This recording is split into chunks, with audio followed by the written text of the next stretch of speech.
Innate helps companies avoid project surprises, make better informed decisions, share knowledge, and deliver better outcomes. Innate, transforming the way the world builds.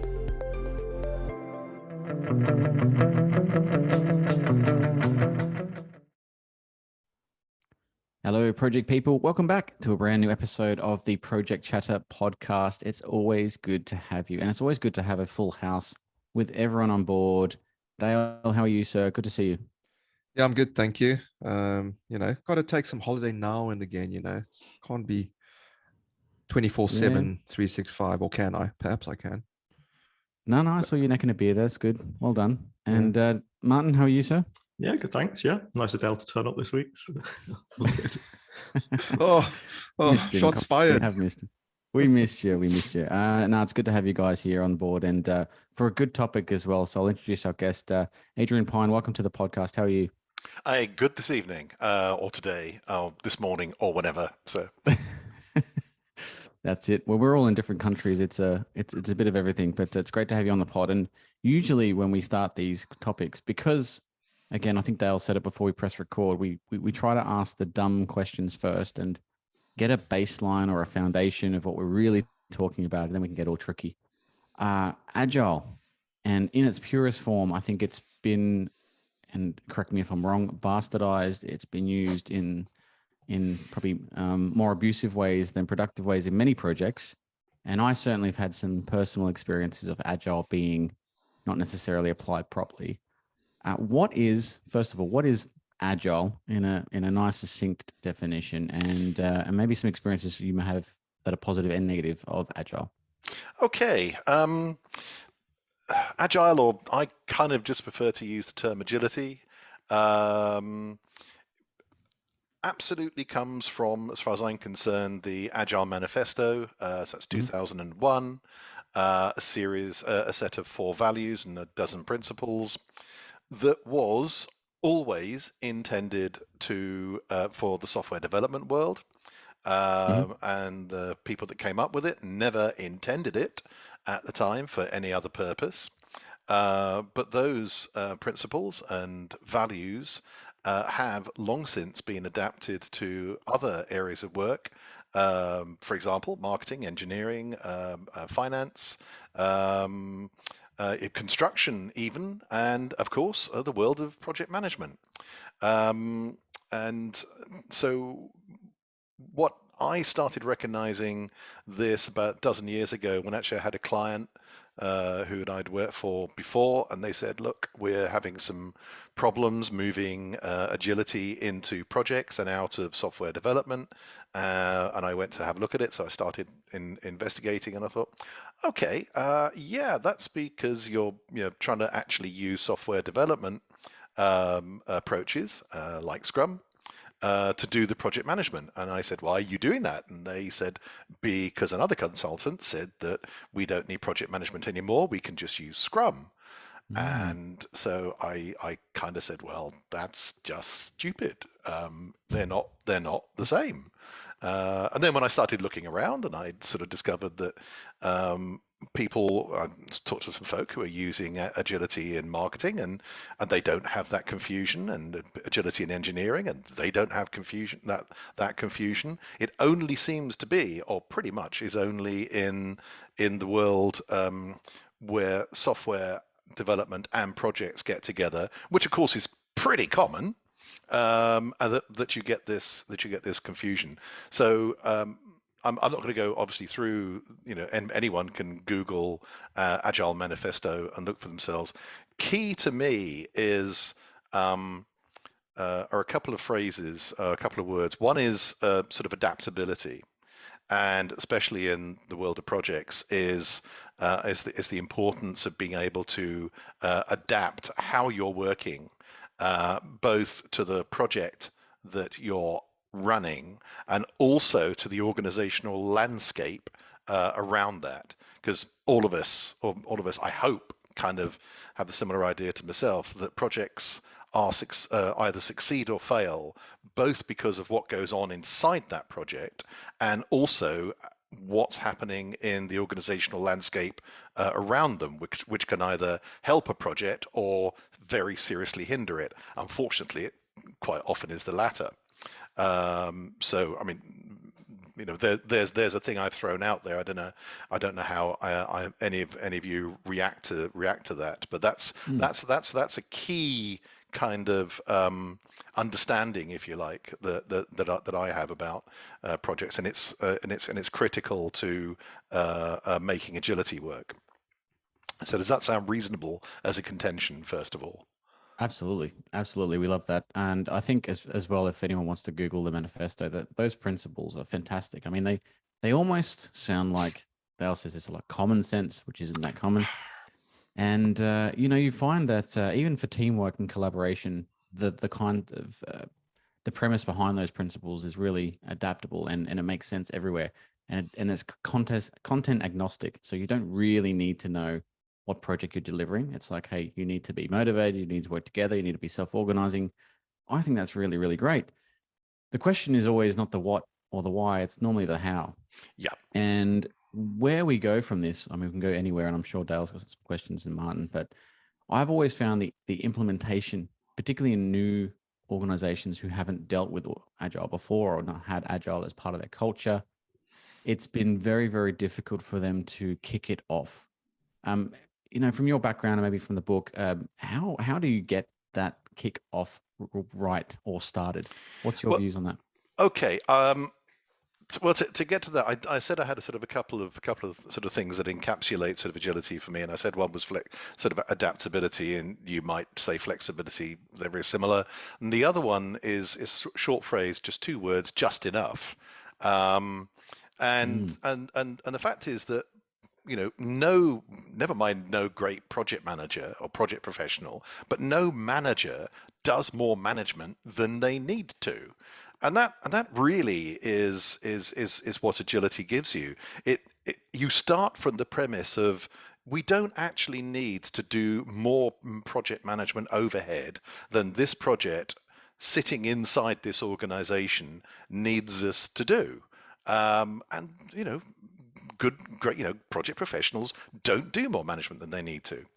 So that then brings me, I hope, to be able to kind of address the question, and how do you kind of make it work? And this is the critical thing, because all agility is, when applied to project management, is you're doing project management in a different way. You are setting out to be, you're absolutely dead focused, right targeting for value all the time.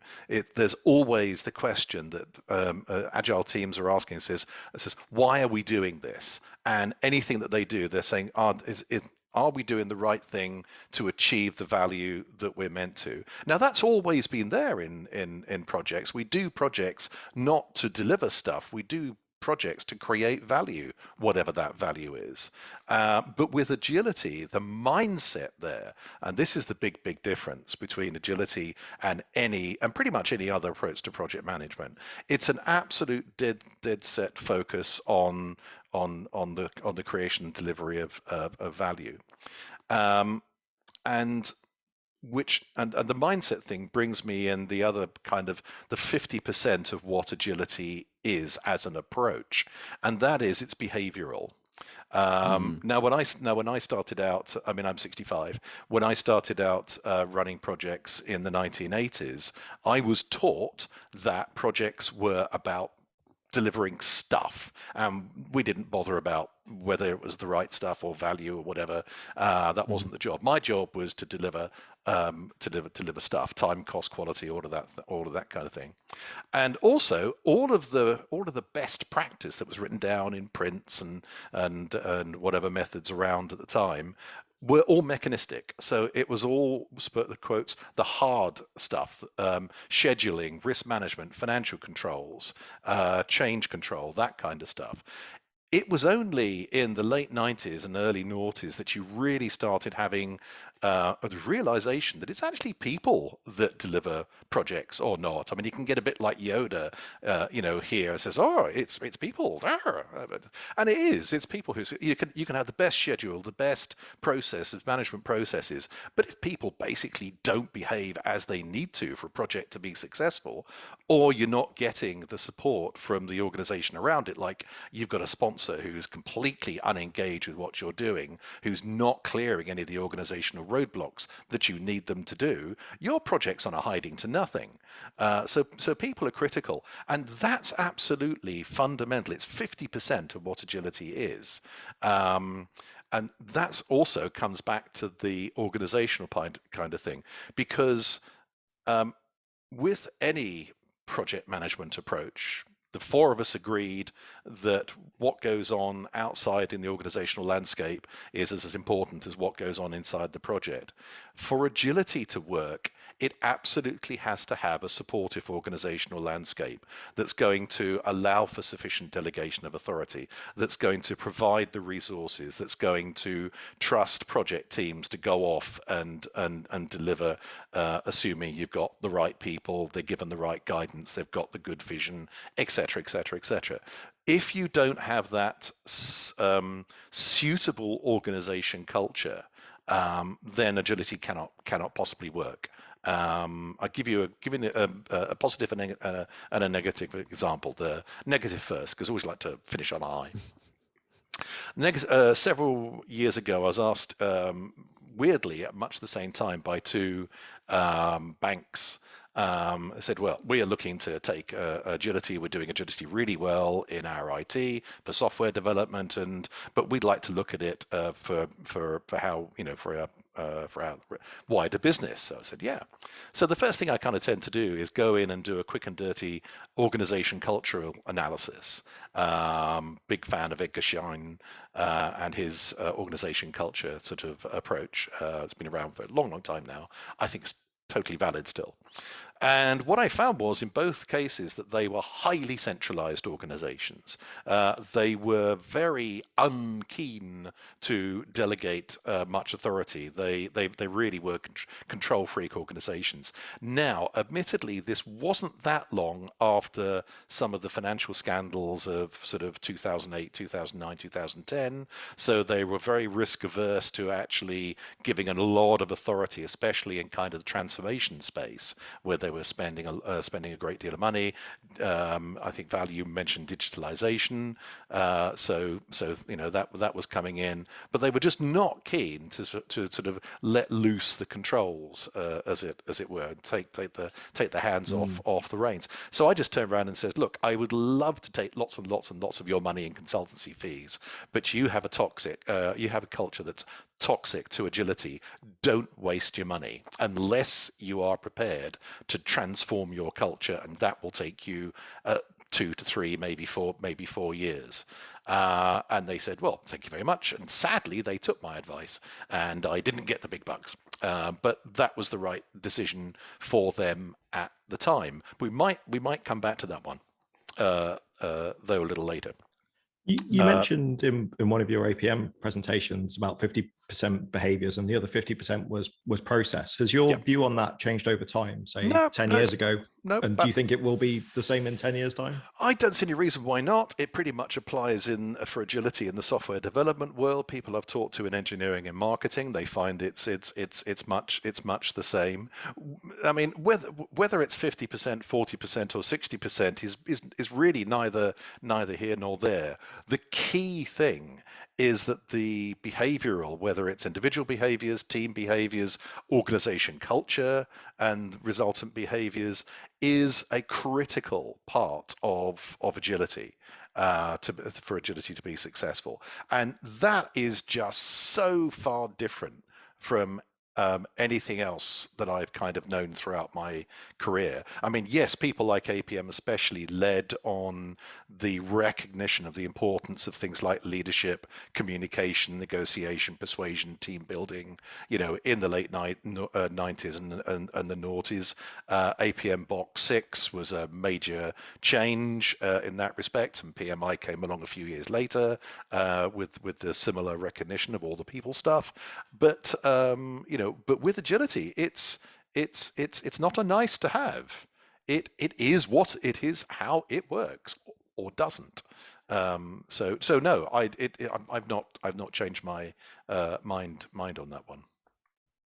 Do you want me to quickly give you a positive advantage of course. organization culture? Okay, a few years ago, I was asked to go and do some work with an airport, and I was actually told not to use the A word there because the company that owned the airport at the time had some unfortunate experiences with agility in the States, so they didn't like the A word. So what I did with the chief operating officer is we built an agile project delivery capability, but we just didn't call it agile. But in every other way, it was fine. Now, and it was really easy. It was fantastic fun. I loved the 9 months or so I spent advising them. They were a great bunch. And the reason it was so easy is because the COO had already created this sort of collaborative can-do culture, and it was a massively open door for me or someone like me to go in and say, well, this is actually what agility looks like, and they just soaked it up like a sponge. Brilliant, and they got a lot of success out of it. So what can I say? That was a very, very positive experience for them, and I love working there. Yeah.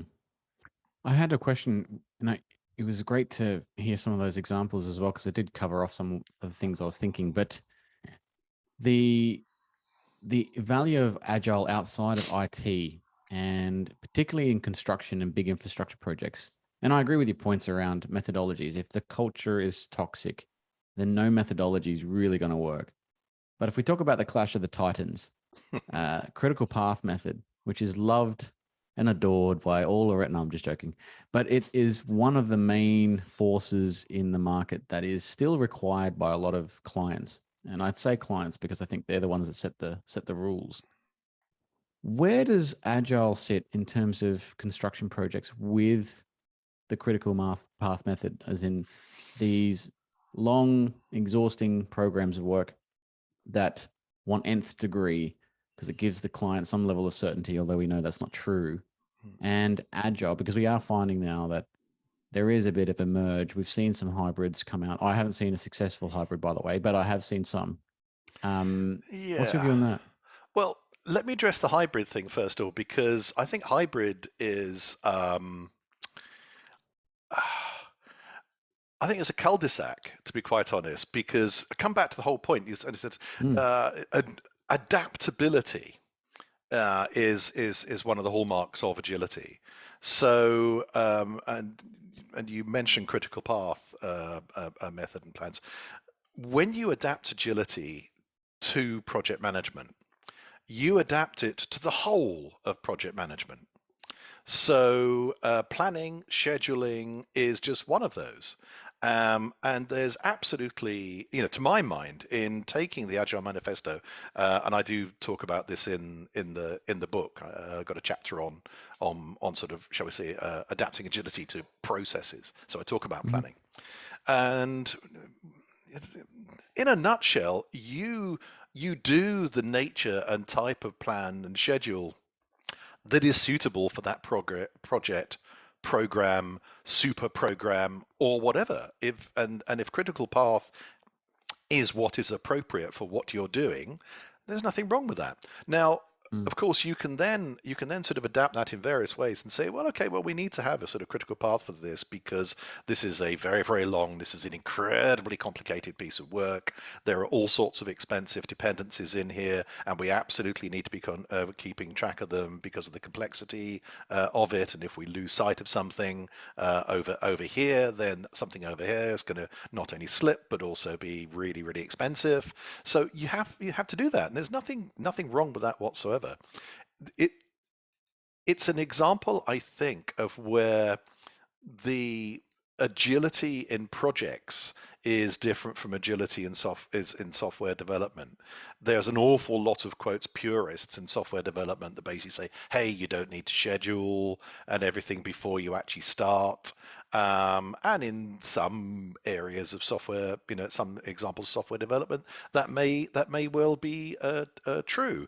As soon as you're thinking about putting a project wrap around something, you've got to have a schedule. You cannot not have a schedule, because definition of a project is still something that has a start, and it has a planned start, and it has a planned finish, and it'll do some stuff, produce some stuff with some resources in order to create value. Boom, that's it. That has never changed, and as far as I'm concerned, it never can change, because otherwise that's changing gravity, because that's what project management is. That's what project management is defined by.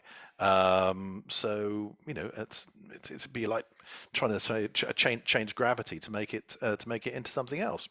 So I don't have a problem with critical path at all, if that's appropriate for what you're doing. I'd like to just introduce something else as well. There's a lady called Joe Lucas, who I think company is. Yeah, I thought she probably. She talks a lot about the mycelium, and I know she's worked a hell of a lot and is working right now. I think she's actually working on areas of HS2, if my memory serves me correctly. And she talks about the mycelium, which again is this, how the organization is really working, underneath, and it's not dissimilar to a concept I often use, that organizations are like an iceberg. There's the stuff that's all very visible above the surface, which is strategy and vision and policies and plans and standards, etc., etc. But the how an organization really works is all the stuff that's going on under the surface. They're not invented here, relationships between people, teams, groups, etc., etc., etc. So and she's right about that. And agility then absolutely grabs hold of that mycelium and uses it and say, how do we actually use the relationships we've got here in order to make this massive mega project, something like HS2 work, and it's critical to that. And learning how to find out what that mycelium is and how it works and what the relationships are, is critical. And if you want to say that's agility, well, it certainly is. You don't need to call it agility, and that's something I'll perhaps come back to right at the end. But it's a great example of what agility looks like in practice when you're looking at trying to get something working at the organizational level. Hope that makes some kind of sense. It absolutely does, Adrian. I've loved listening to this opening section, and we also love Joe Lucas on the podcast. She's been on amazing. A couple of times. She's actually been a guest host for us as well on a few episodes ago. So shout out to Joe. Adrian, definitely. Some of the thoughts that came to mind around specifically hybrid, you've got Agile and things like that get banded around, and as Val said, I've previously said it's for me, Agile was doing what you should be doing in project management anyway, and it kind of makes common sense, right? But as we say, it's not that common.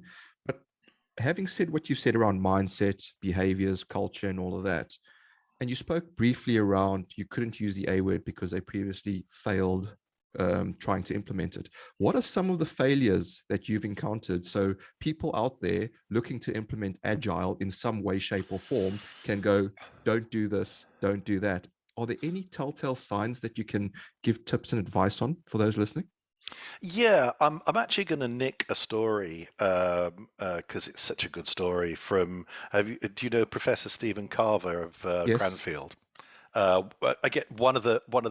I'm stealing this story because he is a brilliant storyteller, as well as being an incredible professional. And I remember him hearing him tell a story, and I have asked permission before from Stephen to nick this one, so I hope he doesn't mind. And some years ago, and this is actually a software agility story, but it is still very applicable because it's about the organization and their attitude to making agility work. And so he got a call from a games developer in London, I believe it was, and they said, "Look, we're adopting agility for developing our games, and we're struggling a bit. Can you come and talk to us?" So he wandered along, and one of the first things he said was, "Right, describe to me your agile approach." And they went, "Agile approach, not sure. No, but we're snappy. We're not restrained. We're flexible. We don't constrain ourselves." And he went, "Okay, brew lots of coffee, get some comfy chairs, sit down. This is going to take a while." And because they had fundamentally misunderstood, somebody had sold them, or they'd got this idea that agility meant you didn't have to plan anything, you could just start from nothing, you didn't have to have any controls, and okay, you get into the realms of extreme programming and everything in software development, and that can be true for certain levels and scales of software development, i.e. fairly small ones, in my opinion. But when you come to projects and you're applying agility to projects, no. It's what I said earlier. Everything applies. So it's you also get a lot of this, a lot of focus if you Google Agile Project Management. Two things usually hurl out at you. One is Scrum, and I think I've addressed that one already. Scrum is not this project management. Actually, I will a little bit more on that one. I've got a diagram in the book which has a fairly typical Scrum diagram picture, and around it I've got lots of other things that you do during a project, like you've got to have a business case, you've got to mobilize sort of teams, you've got to, if you're producing, even in an IT enabled project and you're producing a software output, you've then got to prepare the organization to do something with that. You might have to train people, you might even have to build a data center, God knows. You've then got to take that software, and it's usually got to go into some kind of release or integration, test planning, maybe alter operations stuff to use the new software, whatever it happens to be, as well as all the stakeholder management and the communication stuff and loads of other assurance stuff around it. None of that is in Scrum. None of it whatsoever, because it was never designed to. It's like saying, I want to put a shelf up on the wall, I want to use screws and raw plugs, and I've got a hammer. And I like my hammer, and I've used my hammer a lot for other things. I'm going to use it to put this shelf up. And guess what? The shelf falls down immediately, because you're using the wrong tool for the wrong purpose. And Scrum is a software development approach, and it is not project management. You can add all the stuff into Scrum to make it do what project management does. But I don't know if you've ever heard of Heath Robinson. Heath Robinson, decades ago, he was famous for producing pictures of weird machines to do things like peel an apple or whatever. Really, really complex, weird, strange machines for peeling apples or boiling eggs or whatever it happened to be. And that term, sort of Heath Robinson, has kind of entered the language, maybe more my generation than you young things. But no, it's kind of what happens when you bolt on to Scrum all the things that you need to do to actually make it really do what project management does. But it's clunky, and it doesn't work properly, and it doesn't integrate.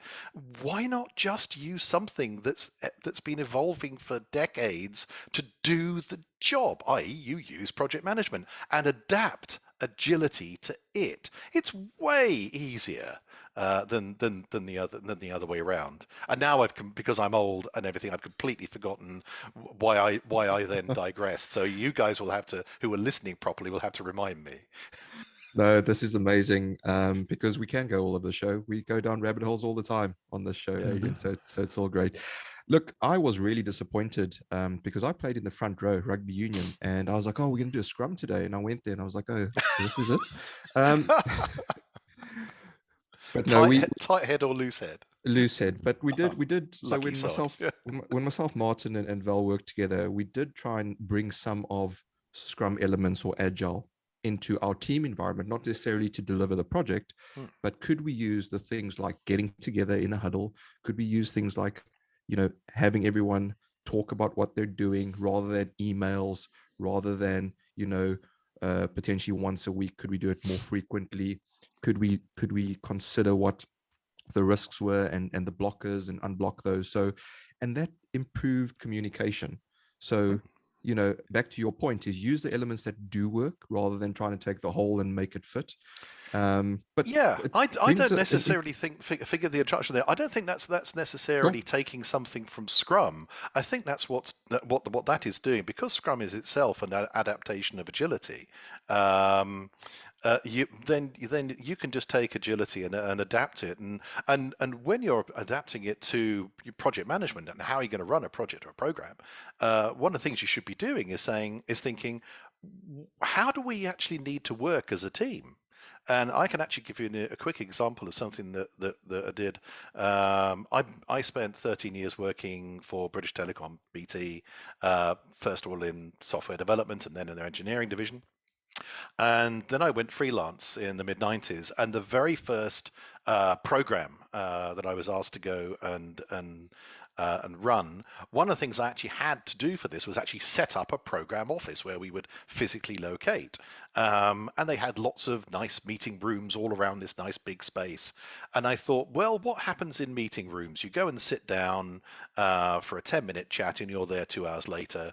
And that kind of how it is. So I thought about this, and I had to do something a bit different. So I had a couple of those rooms, because they were just bits of plywood, plasterboard, and whatever. So let's take 2 of those down, and I found these round tables that were chest height, and I had a half a dozen of those put in.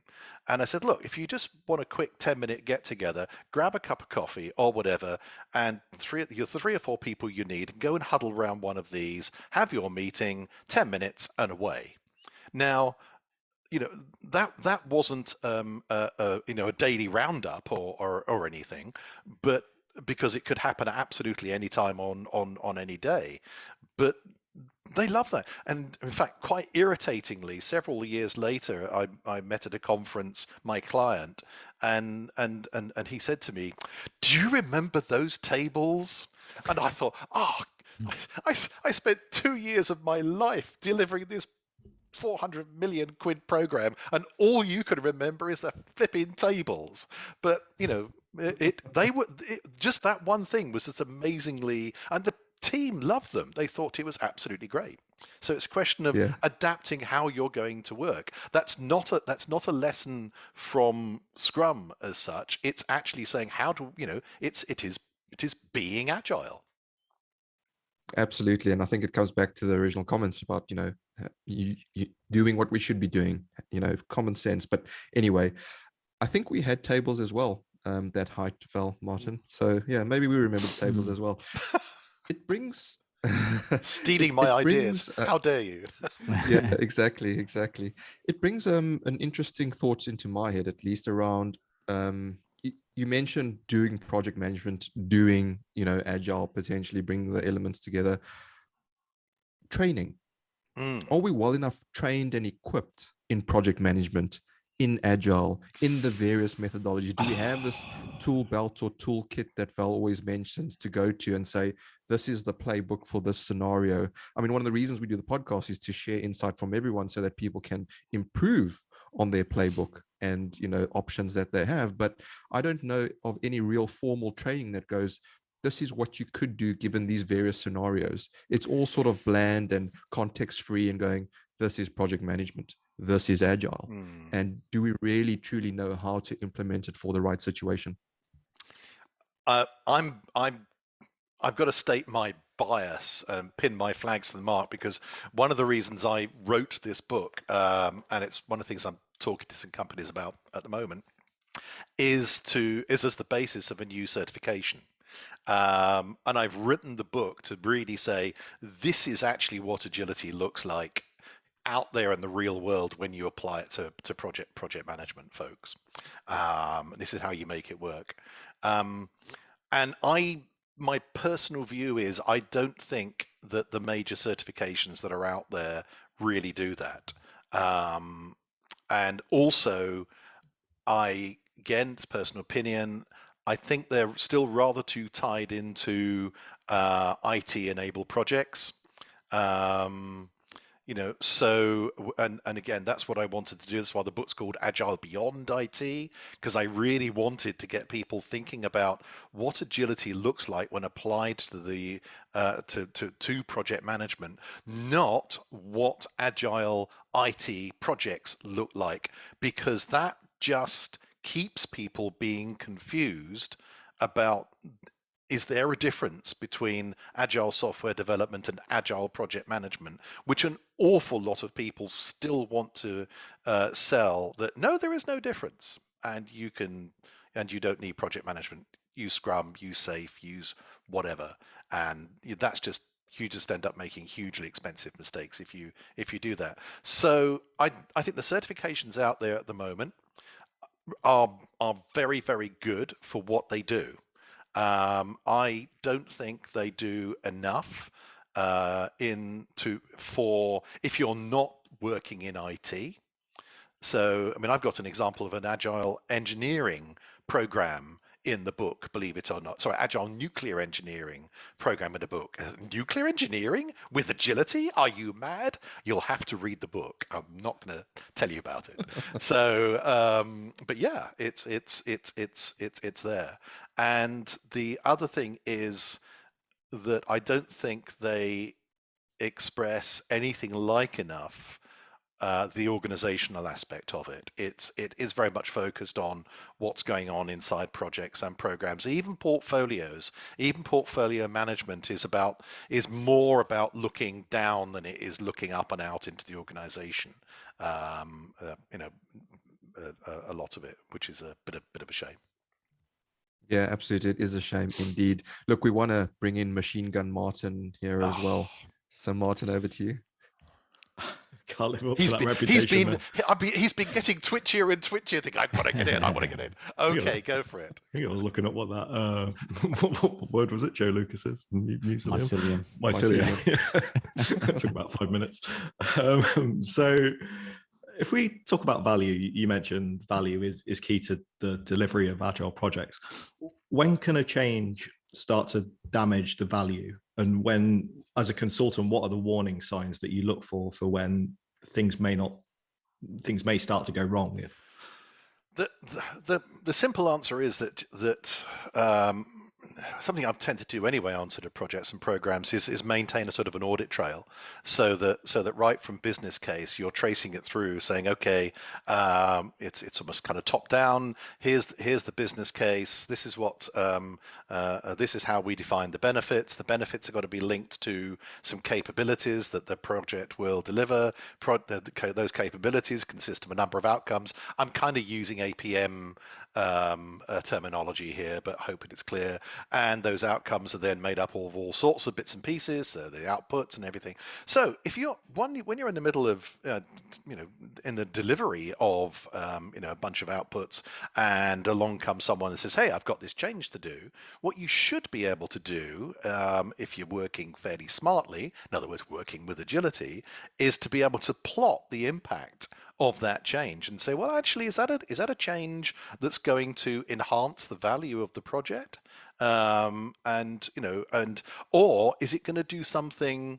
It might not have a particular impact on value, but might just be a better way of doing it, and we can accommodate this change without significant impact on schedule or cost.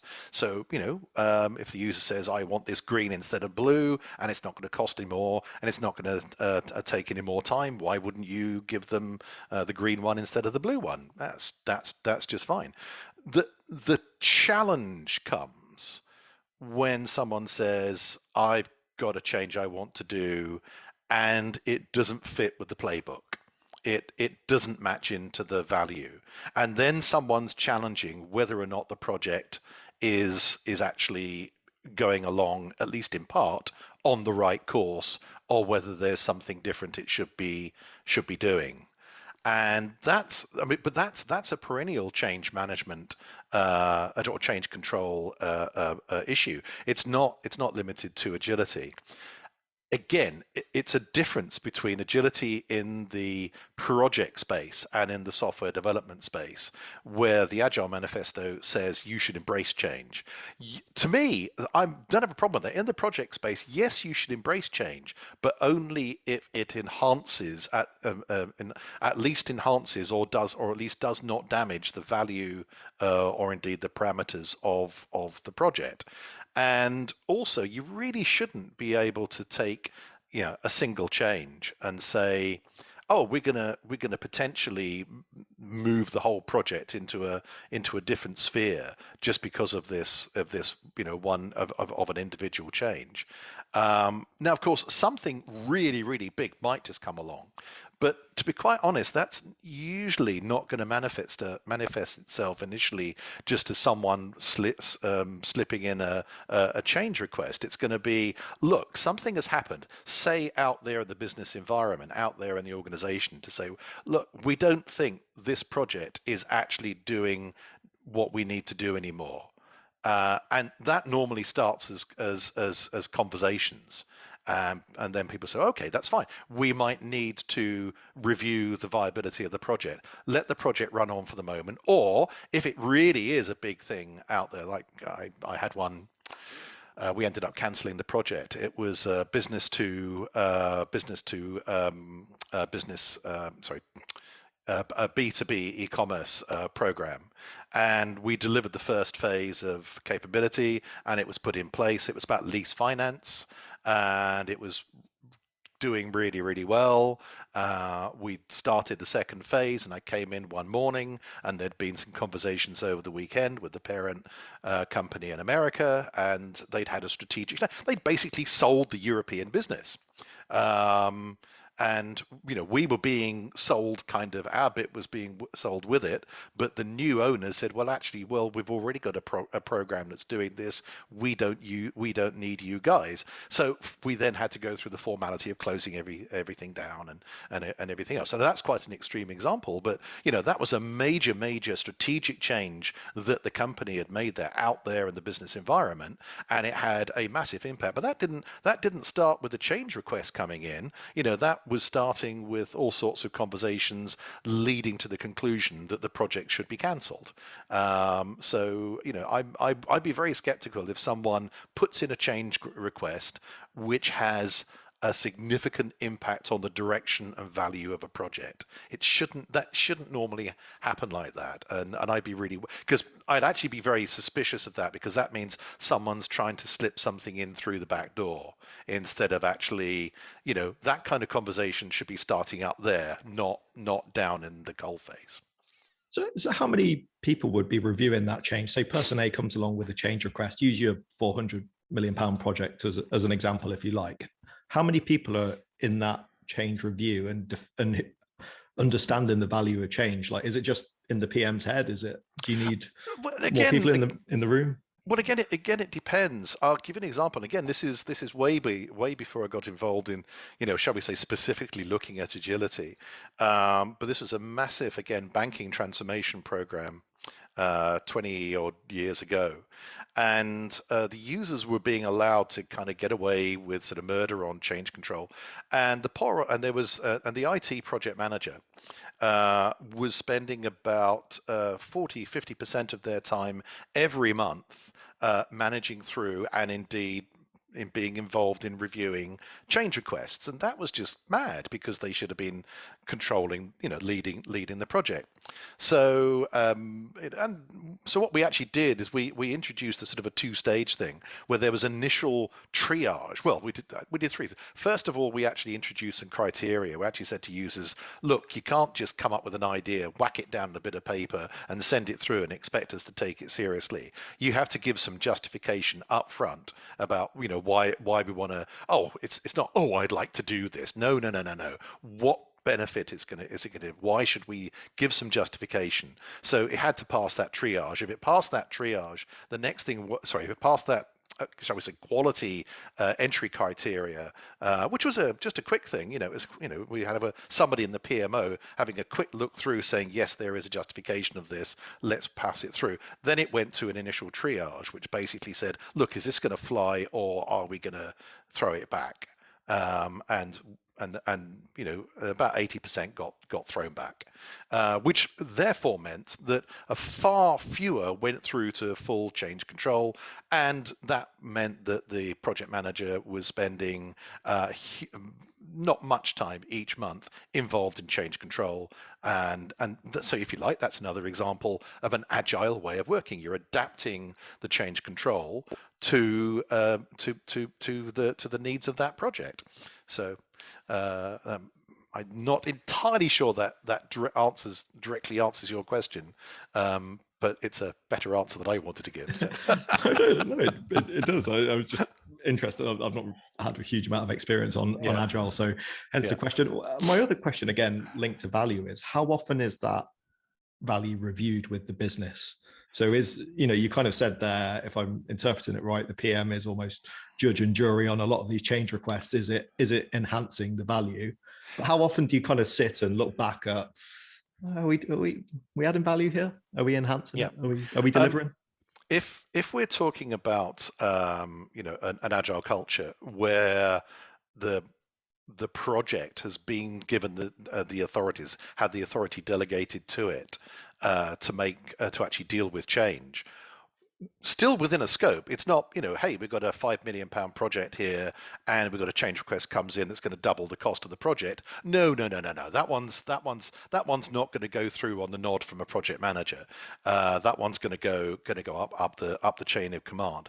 But nonetheless, within the delegated authority, the project manager is going to be the one on point. They may themselves be delegating a lot of the activity, and they said, look, only come to me if you need to come to me with this change request, and it may be that you need to come to me because actually the scope of it means that I've got to pass it up the line because it's above my delegated authority.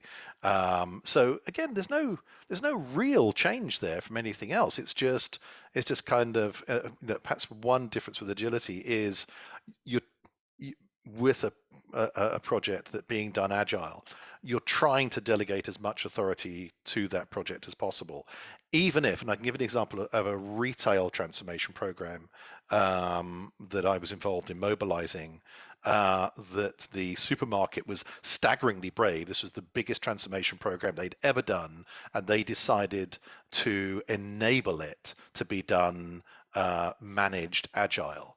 And pretty well every decision, every change was able to be decided either by a work package team or the project manager, the relevant project manager, or the program manager, or the sponsor, if it was that much. And I can't think, in the first 6 months of the program, I can't think of a single decision that had to go beyond the sponsor, and the sponsor was working about 90% of their time, quite literally on the program.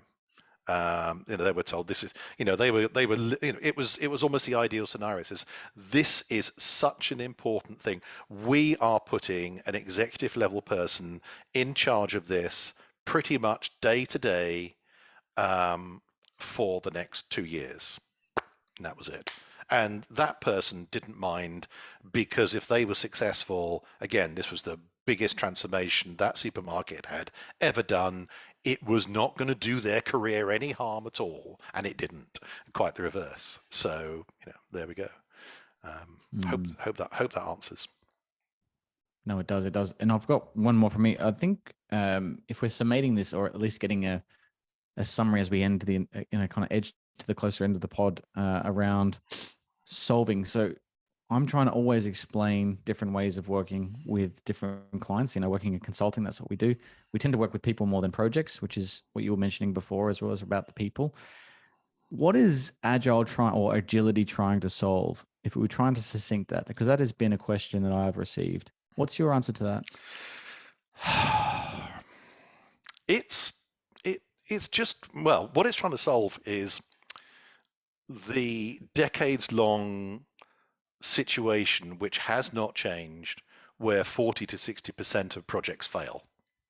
And if you look at organizations who get up to 80 to 90% success rates, and you look at how they operate at the project level and in the surrounding organization, they have so many of the characteristics of agility that I describe in the book.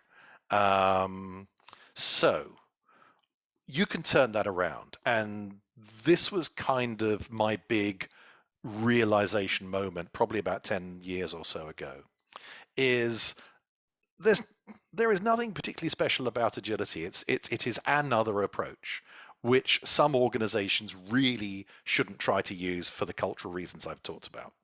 However, if you are looking to transform yourself into a more agile organization, or you simply want to do projects more successfully, you can turn the whole thing on its head, and you can use agility as a model for great project management.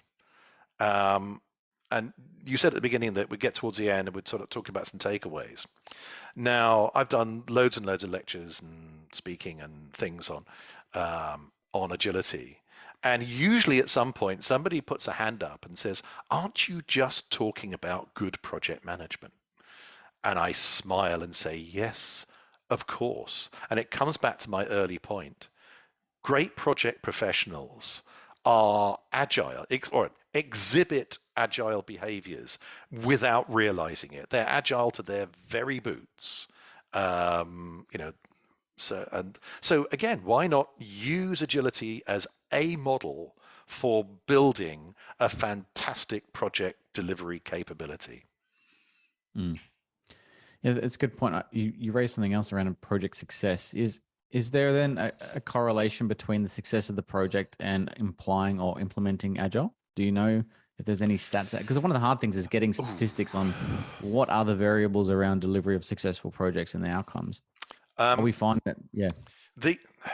Well, APM came fairly close last year with some research into the use of agility. I say came close because some of their research didn't quite differentiate between software development agility and project management agility. Most of it did, hence why they came fairly close. So there is some good evidence there. But it is true that there's incredibly strong evidence for the benefits of agility in software development. There's masses of evidence. There's also masses of evidence for the benefits of being an agile organization. PA Consulting produced 2 closely related reports last year, whose names I've forgotten, but I do quote them on my website. I think it's called Towards an Agile Organization. Got a very cute dog on the cover, and they cite evidence which makes it abundantly clear that agile organizations are more profitable than non-agile organizations. And if there's another kind of takeaway from this, is I talked about impacting business models earlier. Throughout my working life, I've seen the increasing projectization of work. It's something which the PMI and Antonio Nieto Rodriguez, who's their former chair, he's written a lot about this. A superb Forbes article last year toward the rise of the project economy. And I've recognized this. There's an awful lot of business as usual stuff that's being projectized. So projects are getting deeper and deeper into business models. Unfortunately, organizations aren't creating the landscapes to support that projectization. And that's a challenge. And another factor, which is going to damn well force them to do so, are sector disruptors. Now, okay, it's retail, but you take someone like Amazon, who've completely along with other online retailers who've completely changed the business model for retail. And that's happening in so many sectors. The organizations, it's not just, oh, am I going to make some increasing profits from adopting agility? It's, is my company going to survive if I don't adopt agility? And that's because of these sector disruptors. And that's the bottom line. Mm. One more on the future, because it's not a podcast unless we talk about the future, is it, Adrian? We can see where we are today. We know there's a move towards, as you said, projectization, even organizations being formed around projects. We're seeing a lot more of that. So projectify projects. How do you see the future of Agile, especially as we adopt a bit more of a digital environment, landscape, economy? You see now digital is touching all projects of all sectors and having a massive impact. Is there a point where Agile will be the formidable and more known craft that brings that all together? I hope so, and I kind of refer almost to my previous point. I think organizations that don't adopt agility, and I mean right across their business operating models, are putting themselves significantly at commercial risk. Now, okay, that's commercial organizations, and we can have different debates on the public sector, but the commercial pressures for value for money are as important in the public sector as they are in the private sector. So and again, and the other thing also, the point I made was about using agility as a model for building great project delivery capability, and I think that could be one of the biggest sort of spaces and the biggest reasons for actually doing it. So I think tomorrow's successful organization is going to be adopting agility to a greater or lesser degree. And I do some teaching at business schools, and so when I'm teaching sort of postgrads or MBA students, I'm saying, look, for your future career, if you're going to be becoming a project professional, oh, and by the way, even if you're going to be working in what's otherwise not normally or traditionally a project-based organization, it's gonna become one. So you really need to build your project management capability. And the best model you can have, again, is agility, because I come back to the point I've made several times already, great project professionals are agile. So why not model yourself and the way you look to develop your capability and experience as a project professional, model it on agility. Find out what that really looks like, not Scrum or SAFe, but what it really, really looks like, which of course means buying my book. So very good. Though you had a few more questions. I did. I love Okay. listening. Yeah, I'm with you. You there, Val? I can hear you. Awesome. Great that we can be across the world and hear each other. Look,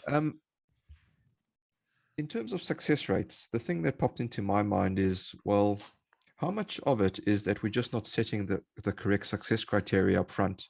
How much of it is that we're not putting in the correct estimates, right? And then on the flip side is the execution side, which Agile comes into in terms of actually delivering the project. Is it a bit of both? Maybe it's not a dichotomy. But I just wonder if we're trying to address success rates and there's a gap, right? Let's whatever figure you want to believe, let's just call it 50%, right? Success rates. The remaining 50%, and we don't have the stats, but how big a part is agility? How big a part is setting the right baselines and targets and outcomes? How big a part is behaviors, culture, technical capabilities, software, AI, machine learning, data analysis? Okay, it's a complex world. I think that one's actually quite easy to answer. And it's kind of, again, one of the things that started me off on my road, because we've had 30, 40 years of research and surveys into why projects fail, or indeed why projects succeed. So you've got endless Gartner reports, Standish, Forrester, Wave, Standish Chaos reports. The likes of PMI every year or 2 years produce their sort of state of project management, and of course APM does loads and loads and loads and loads. And when they look at the factors, if you like, the top sort of 10 or so factors have very, very little changed. And it tends not to be, shall we say, down in the weeds. It tends to be big ticket items like lack of leadership, lack of sponsorship, shall we say, just bad assurance or a lack of integrated assurance and stuff. But when you look at those, I don't know, around 50% are people related. So, things like never getting enough resources, never getting the leadership, never getting the engaged sponsor, that kind of thing. Those are all people factors, or insufficient communication or poor communication, which is just there all the time. Those are people factors. Now, agility sets out to deliberately address those because you have to create the culture. So it deliberately does that. And again, it comes back to the point I was made a little bit before about the 90% organizations. If you look at the 90% organizations, the way in which they work has an awful lot of the characteristics of agility. They absolutely address both the project and the environment around them. And they address all the people stuff as well as all the process stuff, and they integrate everything. So this is where you can bring in all the technology as well. When I put together solutions for clients, management solutions for clients, I tend to do it in sort of three groups: people, process, technology, and then bring those together. I mean, I don't separate them because they are separate. I separate them because if you're going to be doing activities in them, so what are the process activities, development you're going to be doing? What are the people, say, education stuff you're going to be doing? What's the technology stuff that we're going to be doing? You have to have a model that integrates all of those. But to actually have a plan to say what physically are we going to do to put all these in place, that's why I compartmentalize them. But yeah, you have those integrated into a model that says this is our way of working, and it comprises people, process, and tool stuff. Interesting indeed. Look, Adrian, we will leave a link to your book in the show notes. Thank you. For those to go and check it out. We don't want you to give away all of your secrets. But I will do something different. I want to leave the listeners with a question. Ooh, Listeners, do you think that the Sydney Opera House is a success or not? Get in touch with us, info@projectchatterpodcast.com. Let us know what you think. Sydney Opera House, is that a success or not? Look, Adrian, we want to leave some space for our features, and we have some features at the end. And for that, it's back to Machine Gun Martin. Thanks, Dale. We'll do a feature called Fiverr. So this is 5 quick-fire questions all about yourself. So if you're ready, we can make a start. Yep. Okay. Okay, number 1. What's your one piece of advice for people new to the project management profession? Learn how to adapt. Number 2, biggest agile misconception. It's Scrum, and it's only about iterative life cycles. There's 2. Number 3. I've adapted. Noticed. Number 3, a good leader's born or made. Oh. Good leaders are made, great leaders are born. Adapting again there. Other than your own, what would be your book recommendation to our listeners? Oh, Lord of the Rings. No. Oh, goodness. Oh, that's not fair. Actually, there is one that I've been reading, and I can't remember the title. Hang on.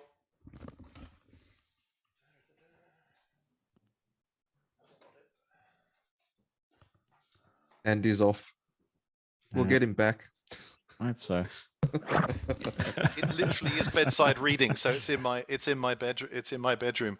But it's a book that looks at I'll have to send you guys a link. It's a book that looks at neuroscience in relation to project management, and it's actually something I did some work with a neuroscientist myself, again about 15 years ago, and it was so important for understanding why people react, especially to change, in the way that they do, and that understanding of how the brain works led me to an understanding of how people react and why they react that way, and therefore you can develop strategies for managing those people. So it's a bit like, if you understand in which hand the knife is in, you've got half a chance of deflecting it.